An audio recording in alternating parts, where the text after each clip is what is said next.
स्वागत है आप सभी का एनएफ न्यूज पर। मैं हूं आपके साथ रोहन। आई लव मोहम्मद के नाम पर खूब बवाल मचाया जा रहा है। उत्तर प्रदेश के कानपुर से शुरू हुआ यह विवाद अब देश के अलग अलग हिस्सों में पहुंच चुका है, लेकिन हद पार कर दी गई जुमे की नमाज के बाद बरेली में और मऊ में, क्योंकि पुलिस पर हमला करने का प्रयास किया गया, जिसके बाद पुलिस ने गिरा गिरा के कूटा है और ऐसी लाठियां भांजी हैं कि हिंसा करने वालों की हालत खराब हो गई है। मौलाना तौकीर रजा के उकसावे पर बरेली में भीड़ इकट्ठा हुई और अचानक से वो सड़क बंद करने की कोशिश करने लगी। पुलिस ने रोका तो पुलिस के साथ धक्का मुक्की की, फिर पुलिस ने लाठियां भांजनी शुरू की तो जूता चप्पल छोड़कर सब नमाजी भाग उठे। अब ऐसे में जो मौलाना पहले आई लव मोहम्मद के नाम पर सड़कें जाम करने के लिए दम भर रहे थे, अब उनके तेवर ढीले नजर आ रहे हैं, क्योंकि उत्तर प्रदेश के मुख्यमंत्री योगी आदित्यनाथ ने कह दिया है कि शायद इन मौलानाओं को पता नहीं है कि यूपी में राज किसका है। आपने देखा होगा कल बरेली के अंदर हो मौलाना भूल गया कि शासन किसका है। अब उत्पातियों और उपद्रवियों को पता लगेगा कि 7 पीढ़ियां याद आएंगी उनको। कभी कभी बुरी आदतें जाती नहीं लोगों की, तो उसके लिए उनकी डेंटिंग पेंटिंग करवानी पड़ती है कायदे से। हमने कहा जाम नहीं होगा, कर्फ्यू भी नहीं लगेगा, लेकिन कर्फ्यू का सबक तुम्हें ऐसा सिखा देंगे कि तुम्हारी आने वाली पीढ़ी दंगा करना भूल जाएगी। दंगे होते थे, दंगाइयों को मुख्यमंत्री आवास में बुला के सम्मानित किया जाता था, दंगाइयों की अवभगत होती थी।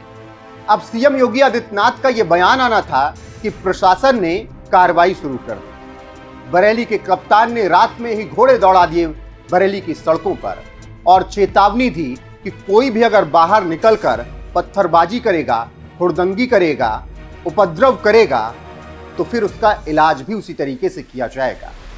इसी बीच अब मौलाना शहाबुद्दीन रजवी बरेलवी का एक बयान आया है। ये वही मौलाना है जो कभी कुंभ की जमीन पर अपना दावा ठोकने को, मतलब वक्फ का दावा ठोकने की बात कहते हैं। ये वही मौलाना है जो कभी न्यू ईयर पर फतवा जारी कर देते हैं तो कभी मोहम्मद शमी को लेकर फतवा जारी करने के लिए चर्चा में रहते। अब ये मौलाना योगी आदित्यनाथ के बयान के बाद कह रहे हैं कि शांति बनाकर रखिए। जुमे की नमाज के बाद में जो घटना हुई वो अफसोसनाक है और इस तरह के वाकयात नहीं होना चाहिए किसी भी तरफ से।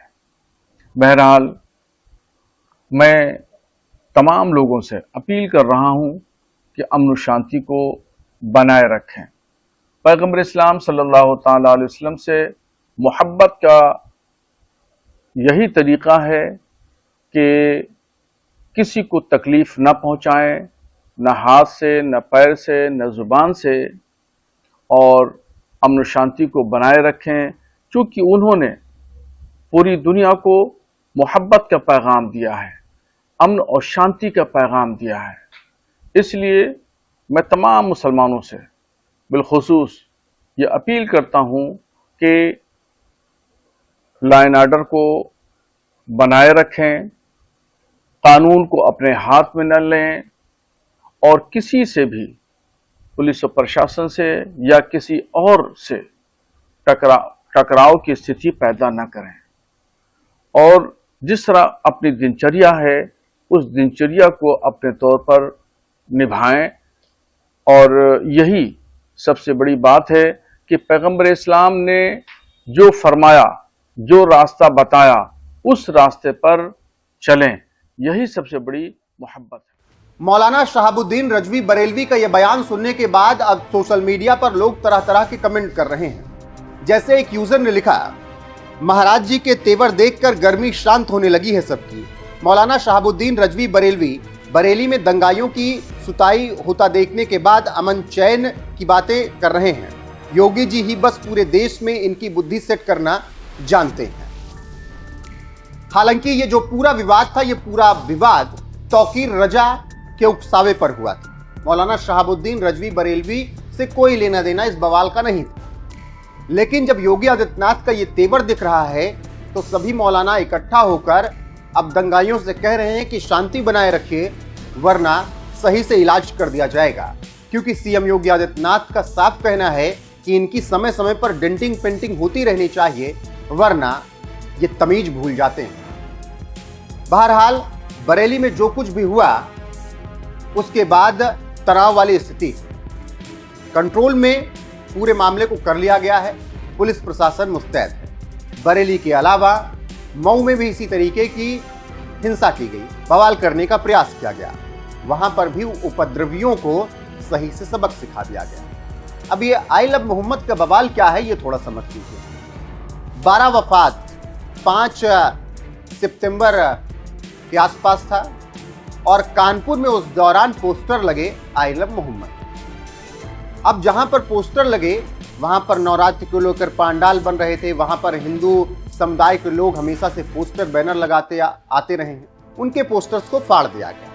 हिंदू समुदाय ने कहा कि ये नई परंपरा शुरू की जा रही है और इससे विवाद उत्पन्न हो सकता है। पोस्टर लगाना भी था तो लगा सकते थे, लेकिन हमारे पोस्टर फाड़े गए। ये मामला वहां पर शांत हो गया थोड़े तनाव के बाद, क्योंकि कानपुर के दंगाइयों को पता था कि सीए एनआरसी के दौरान जिस तरीके से कुटाई हुई थी, अगर अब की हमने कुछ उपद्रव किया तो फिर हमें मिट्टी में ही मिला दिया जाएगा।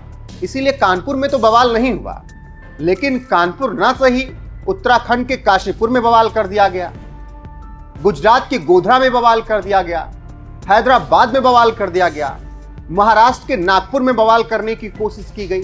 हालांकि वहां पर फडणवीस प्रशासन ने नकेल कस दी तुरंत, इसीलिए मामला शांत हो गया। लेकिन आखिर में बरेली चुना गया पूरी हिंसा के लिए, बवाल के लिए, उपद्रव के लिए। और बरेली में 15, 16, 17 साल, 18 साल के युवा सड़क पर उतर आए और बवाल काटने लगे। बवाल ऐसा कि पुलिस से भिड़ गए, पुलिस को धक्का देने लगे। पुलिस पहले तो शांत रही, आराम से पुलिस ने मामले को ठंडा करने की कोशिश की, लेकिन उपद्रवी जब नहीं माने तो उसके बाद शुरू हुआ पुलिस का एक्शन। और पुलिस ने जब लाठियां भांजनी शुरू की तो जूता, चप्पल, कपड़ा, टोपी सब छोड़कर भागना शुरू कर चुके थे उपद्रवी। ये तस्वीरें गवाही हैं। और फिर बरेली के कप्तान ने जिम्मेदारी संभाली।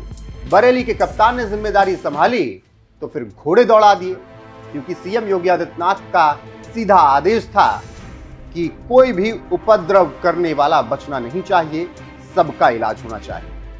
बहरहाल सीएम योगी आदित्यनाथ के बयान को आपको एक बार और सुनाते हैं। बाकी मौलाना शहाबुद्दीन रजवी बरेलवी जो कुछ कह रहे हैं उस पर आपकी राय क्या है, कमेंट करके हमें जरूर बताएं। बने रहे हमारे साथ। नमस्कार। आपने देखा होगा कल बरेली के अंदर हो मौलाना भूल गया कि शासन किसका है। अब उत्पातियों और उपद्रवियों को पता लगेगा कि 7 पीढ़ियां याद आएंगी उनको। कभी कभी बुरी आदतें जाती नहीं लोगों की, तो उसके लिए उनकी डेंटिंग पेंटिंग करवानी पड़ती है कायदे से। हमने कहा जाम नहीं होगा, कर्फ्यू भी नहीं लगेगा, लेकिन कर्फ्यू का सबक तुम्हें ऐसा सिखा देंगे कि तुम्हारी आने वाली पीढ़ी दंगा करना भूल जाएगी। दंगे होते थे, दंगाइयों को मुख्यमंत्री आवास में बुला के सम्मानित किया जाता था, दंगाइयों की अवभगत होती थी।